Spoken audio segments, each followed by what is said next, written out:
Good evening, all amigos. We have a lot of information to tell you today. This is Half the Frame from Doha, Qatar. Let's start, like every night, with the headlines.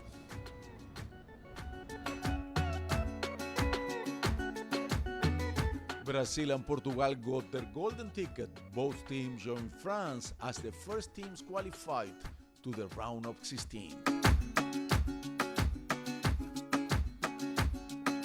Politics take a backseat. USA and Iran go head-to-head in a match where the winner takes all.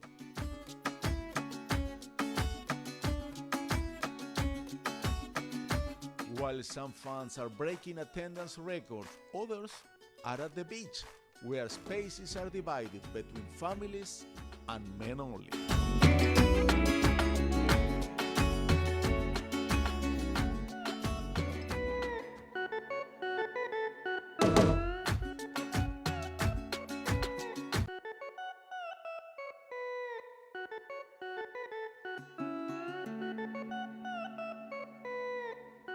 We are in front of the Khalifa Stadium where Senegal crashed right now, the Ecuadorian dream. Senegal beat Ecuador 2-1. Senegal is going to the next round. Ecuador going back to the hotel, they pack, and most probably tomorrow they are going home. And the other game at the same time, Netherlands beat the home team, Qatar 2-0, is going to the next round, and Qatar is going to stay home, but they are not going to play anymore. Last night, Brazil make it to the second round, to the round of 16. Let's see how they did it.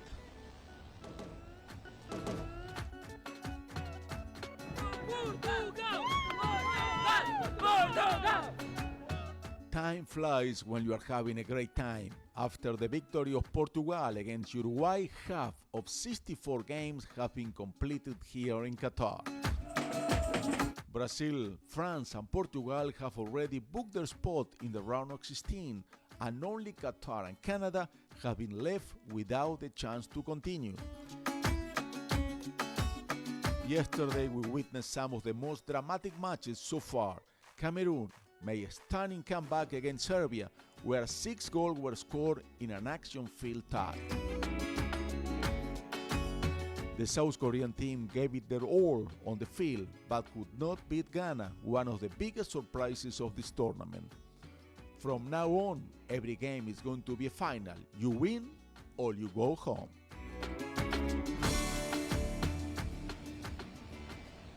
Day group is history, big group. They are going to play in 2 hours. USA against Iran, and Wales against England.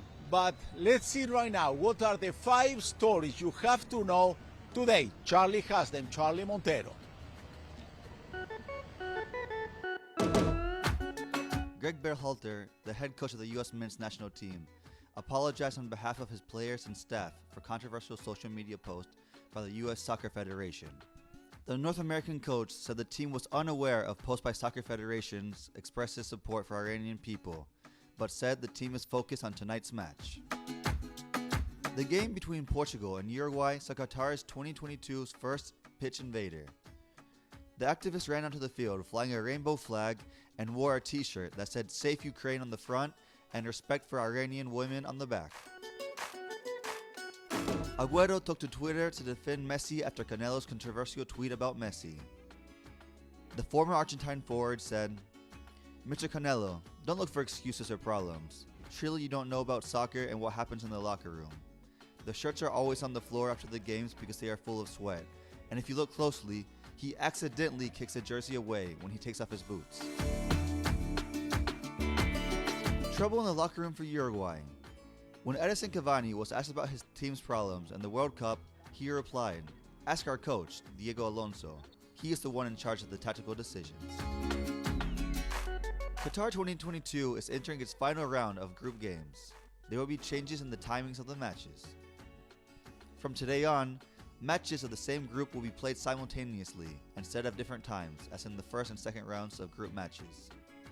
This is so that no team gets an advantage in the qualification process.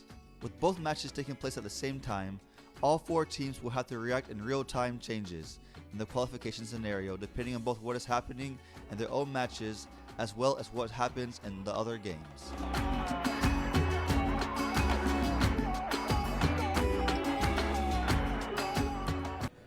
Let me update one of Charlie's stories, the first pitch invader, the guy with the rainbow flag, posted all this on social media. He's from Italy, and FIFA saying he's not going to be able to go back to any of the games. Talking about games, Ecuadorian, right now they are leaving the stadium, they are really upset. Sometimes we confuse sports with our passion and people get really upset. There is something really surprised me and I cannot believe it. You know, during the a World Cup in Great Britain, when England raised the number of domestic violence. Something unbelievable that we pay so much attention. 11 people playing against 11 following a ball, but that's a fact. The violence raised when there is a losing of one of the British teams. But let's see the story to give you the context of what's going on. In this sense, studies carried out in the United Kingdom suggest that the frequency of domestic violence episodes rises every time the English team plays by 26% and even more when it loses by 38%, due to the influence of multiple factors such as the consumption of alcohol and other substances that act as catalysts of these unfortunate events. According to this, it has also been pointed out that violent manifestations decrease during the 2 hours that a match lasts and begin to increase immediately afterwards, reaching their highest peak between 10 and 12 hours later, with a higher incidence towards women. Several organizations, such as Women's Aid and Refuge, that have a strong activism against domestic violence, have noted that although these sporting events and substance abuse contributes to the problem, the most worrying thing is that in fact violent attitudes pre-exist in the aggressors, so it is necessary to nip the evil in the bud, from which follows the relevance of continuing to speak out for the victims, promoting the channels of help and the importance of reporting these kind of situations.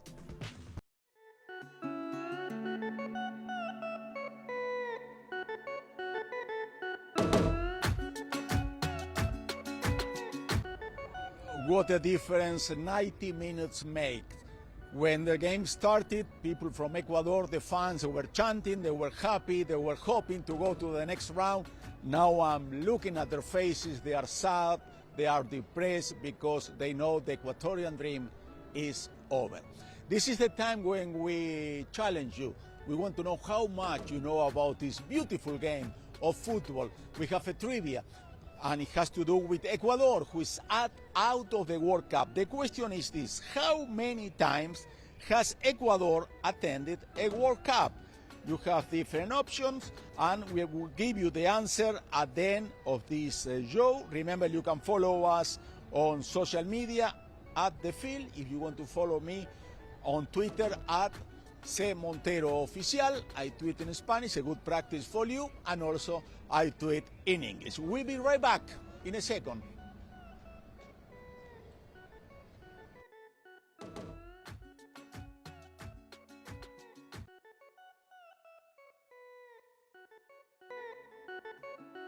The great and amazing Mundial. Yes, thank We're you so happy much. here for everything. Thank Qatar, thank everyone who joined us here. And thank you from the field. And Viva Cuba!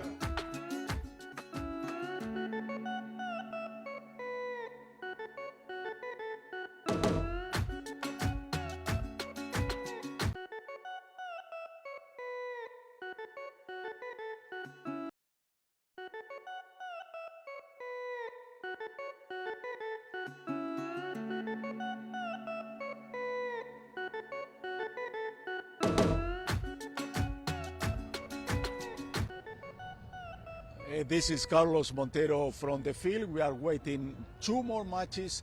B group, Wales against England, Iran against USA. This second match, it has a lot of political connotation. And remember, in 1998, they confront those teams in the middle of a very deep crisis. Right now there is also a crisis. Those two countries, USA and Iran, did not have diplomatic relations since 1980. Charlie was telling us when the American coach has to apologize for a problem on social media with the Soccer Federation. But let's see what's happened, why those two countries don't have diplomatic relations since 1980, and how this can imply in the game that's going to happen in 2 hours. The 1998 tournament pit two teams that made more headlines in the general media than in the sports dailies. A clash that rescued cliches and hatreds and that needs soccer to put sanity. When months before the draw paired Iran and the United States, FIFA President Joseph Blatter twisted his face. That grimace was the global sentiment. It was much more than a match, and that is why it was played from that very moment. The hostage crisis in 1979 marked the end of the diplomatic relations between the two countries. That was the pre-match, reminding us again and again of the political context and spreading hatred. The situation became a state issue. Politics overcame soccer for months, and collective hysteria took over the atmosphere in France. Players, politicians, the public, everyone was watching a match that was played on the field, but that will have repercussions outside it, until the most universal sport, and the players gave a class of professionalism and a lesson of humanism. At the end, the players gave a lesson on diplomacy after months of hate. Iran had 3 points, USA had 2 points, so that the two of them need to win the match to go to the second round. But now, let's see our teams wake up very early here in Doha, go out to see who is going to be the fan of the day. Let's see, Charlie, who is the fan today? Hello, Carlos. We've been walking here through the Souk Waqif Marketplace, and we finally found our fan of the day. Today, Brazil will be playing against Switzerland, and we found the two long-hand fans. How do you guys see the game tonight? Very nice. 2-0 to Brazil. 2-0 to Brazil, yes, that's nice. 2-0. Without Neymar, no problem? No problem. We have Richarlison. Have other players. Richarlison is better too. Will he be the man of the match tonight? Yes, I hope so. Yes. And how far will Brazil make it in the World Cup? Go to the final and win the final. Against? Argentina. Argentina. Messi, ciao, Messi, ciao. E o Mascherano, e o Di Maria, e o Messi, tchau, Messi, tchau, Messi, tchau, tchau, tchau. Os argentinos estão chorando porque essa Copa eu vou ganhar. Oh, very strong. Thank you, guys. Thank you very much. There you have it, the fans of the day. Back to you, Carlos. Beijo e a cachaça. Ô, Sheik, chega de graça, libera logo a cerveja e a cachaça. Eiro, o Sheik é brasileiro. Eiro, o Sheik é brasileiro. Brazil is already in the second round, won last night, so that, I mean, it's going to play a third match, but for them, no problem. They are thinking right now on the round of 16. Okay, let's go to see on social media. Let's do a break. You know, you can follow us at the field. There are 8 hours different between Doha and the Caribbean, so that we start to do it very early in the morning. But follow us. We'll be right back here with much more information.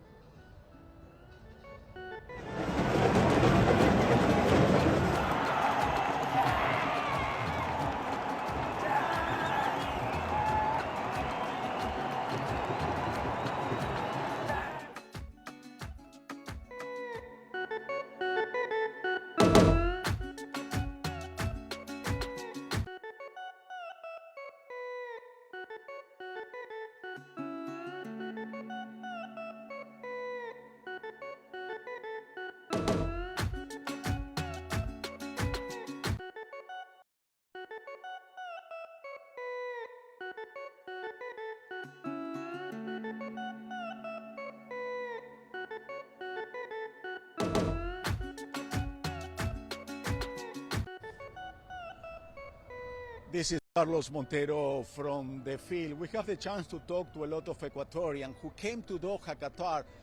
They were hoping big. They were thinking their national team was going to go all the way to the end, but today it was out. Now they have to go home. But before going home, maybe they can go to the beach. They are going to be surprised because here in Doha, Qatar, Charlie found that in the hard way. They are a place, if you are with your family, with your wife, with your kids, or your girlfriend, you can go to a beach. If you are a man like Charlie and our team, who was, we were only men, there is another place. They are completely separated. We were surprised, really surprised, and Charlie had the chance to talk to different tourists, to different fans who were here trying to go to the beach when they have a break. Like today, the first match, it was at 6 o'clock. Before, like we told you early, the match they were at 1, 4, 7 and 10. Today there were no match until 6 o'clock, 2 matches at the same time. So people have the whole morning and the whole afternoon to go to the beach. But the one who were expecting to be men and to see some girls on the beach and go to the water and have a good time, there are 2 things that they were really upset. First, you cannot drink. You know you cannot buy alcohol. I met some Ecuadorian coming to the stadium that were screaming, "We want beer, we want beer, queremos cerveza, we want beer," they say. Okay, you cannot have beer on the beach. And then it's not only that. If you have a family, there is a place to go with your family. And if you are with some friends, you came here with some friends, like Charlie was here with his team, he has to go to another part of the beach. It's really strange. Let me tell you a little bit about our experience here. They are very protective of the, okay, let's do like this. Let's see what's happened to Charlie when he went to the beach and he realized he cannot go to any beach here in Doha. Thank you, Carlos. Today we decided to take a quick break to know Qatar Beach. This section is only for families. We will have to go to the men's section that's 5 blocks this way. What do you say we get to know it?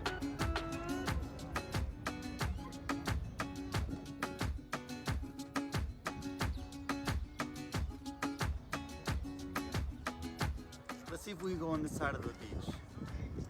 No. This one, only that one. This is only the family side of the beach. Yeah, actually, okay. My friend, no good.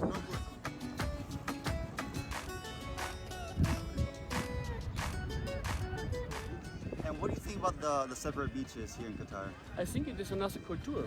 I'm guest here in Qatar, and I want to stay here for the FIFA Champions League, and I think the people are very friendly. It is another culture, and I must accept it. You feel like the people are very welcoming here in Qatar? Excuse me? You feel like the people are welcoming here in Qatar? Yes, we feel us welcoming in Qatar. And it's very nice to meet another peoples of another countries and another cultures, and we enjoy it very much. What do you think about the separate beaches here in Qatar? Oh, the several beaches are very, very nice.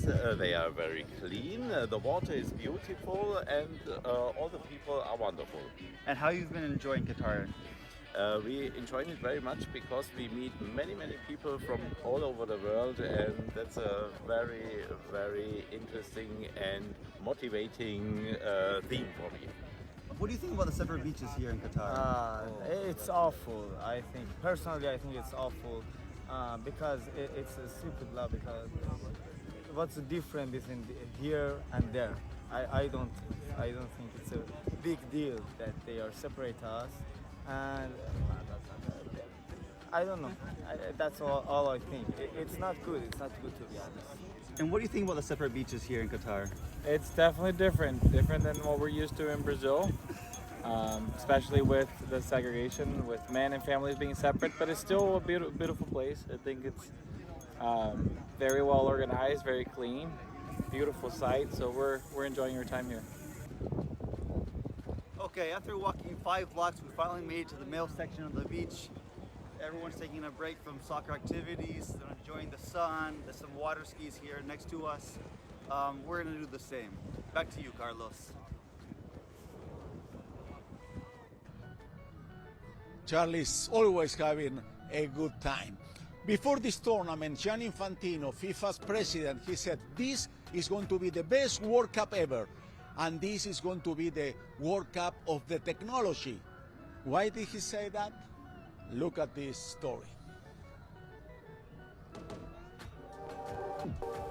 As the years go by, the need to create sustainable spaces is becoming more and more evident for large companies. Therefore, several organizations in Qatar have been promoting the development of the Global Sustainability Assessment System since 2009, which was adopted by the new stadiums and achieved energy savings of almost 45% compared to those designed to comply with the standards established. In addition to using 44% less water compared to those designed according to International Plumbing Code standards, they will also feature the use of renewable energies, among which is solar energy, which is harnessed through solar panels to supply the entire stadium and its surroundings, as well as the incorporation of LED lights in some of the stadiums, among other environmentally friendly technologies. Moreover, the Qatar Mobility Innovation Center has used its internet platform to connect a series of sensors around the capital city, allowing visitors to plan the best route using real-time traffic information, the transport system, and even entrance and exits of the venue. Visitors will also be able to download an application for smartphones, which collects this information in real time to facilitate travel to the stadium. In addition, due to the climate, Qatar promised advanced air conditioning technology that will cool stadiums, training grounds, and fan zones to 23 degrees Celsius. There will also be the artificial cloud, which is a device made of carbon fiber, which floats thanks to its helium filling and is capable of aligning with solar panels to produce shade and reduce heat. But finally, one of the systems that was approved a few months ago to be used in Qatar 2022 cannot be left out, and that is the new VAR, which according to the current director of refereeing of FIFA, Pierluigi Collina, has between 10 and 12 cameras that detect 29 points of the player's body, 50 times per second, and softwares that analyze the data in real time, calculating perfectly the moment of the pass, the position of the players, and in case of an advanced positions, it detects it through the grids already inserted. To highlight the offside, these data are automatically sent to the VAR station, which has to give the answer to the referee in the case of objective offside.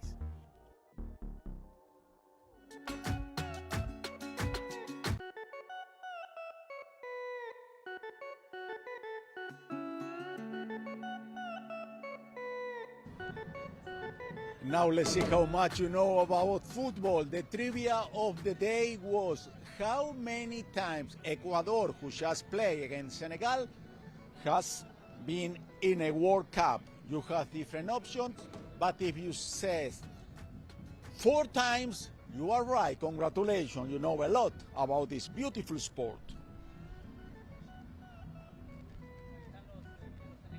The national team of Ecuador has qualified for 4 editions of the World Cup: 2002, 2006, 2014, and 2022, and its best result was to play in the round of 16 in 2006.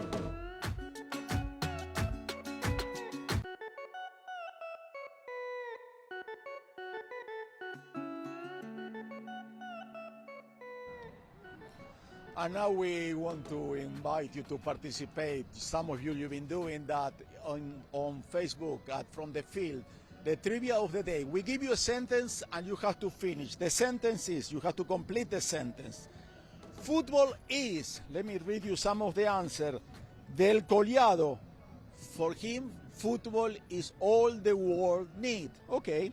And then junior basket, he says Maradona. That's great. That's good. Let me give you my answer. Football is a game. It's a beautiful game. Don't go crazy. We are talking only about a game. Thank you for participating in the social media. But now, let's go and see what games do we have tomorrow. Mexico and Argentina. They are trying to see who is going to the next stage. In Group C, Poland and Argentina will face each other. The Europeans are the leaders with 4 points after a draw to Mexico and a win to Arabia Saudi. Argentina, on the other side, have 3 points after losing 1-2 to Arabia and win 2-0 to Mexico. Both have chance, but Poland with a draw will be in the round of 16. Mexico and Arabia also have a chance to qualify, but Arabia with a draw will be in if Poland defeats Argentina. Everything is set. Tomorrow we will know which teams will be in the next stage. In the Group D, France is already qualified after winning 4-1 to Australia and 2-1 to Denmark. However, both teams and Tunisia have a chance to qualify yet, but the Africans will have to face to the current world champion and have it harder than Australia and Denmark, which match will define who qualified. Tomorrow is going to be also a great day, and you are going to have all the information here in front of the field. Thank you for being with us tonight. Have a wonderful evening. Hasta mañana, amigos. See you later.